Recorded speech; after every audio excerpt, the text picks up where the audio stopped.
So a long time before Jesus was walking around on the earth, Israel had been split into two kingdoms.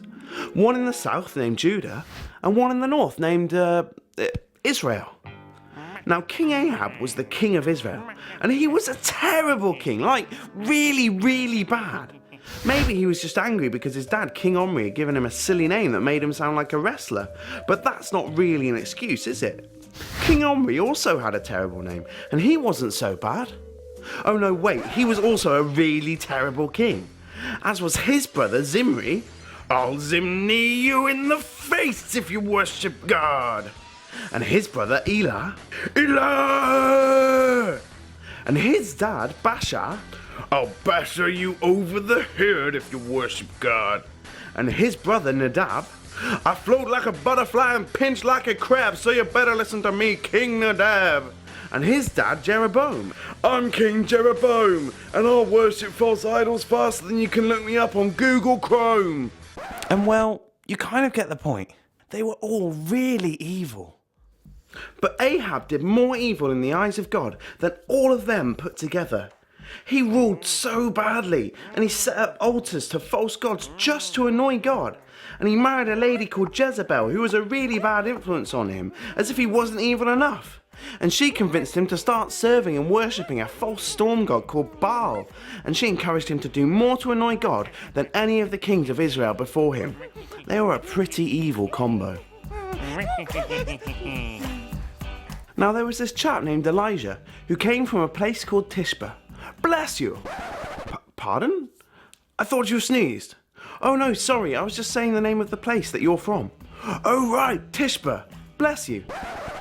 No, I wasn't sneezing either. I was just saying the name of the place I'm from, which is Tishba. Bless you. So anyways, Elijah was a prophet, a man who really loved God and really listened out for what God was saying and really wanted to stand up for God's name. So he went up to evil King Ahab and he said, Oi, Ahab, you worship this god called Baal and he's supposed to be a storm god, right? Who is this who shows the king such insolence? My name is Elijah, and I am from Tishba. Bless you! What? Oh, you thought I sneezed? Oh, that happens a lot, actually. It's quite funny. Anyways, I digress. Ahab, you worship Baal, don't you? Yes, I do. And he's supposed to be a storm god, right? A god who makes it rain? Mm-hmm. Well, as sure as my God, the God of Israel, lives, who I serve, the next few years are going to see a total drought, not a drop of rain or even dew unless I say otherwise.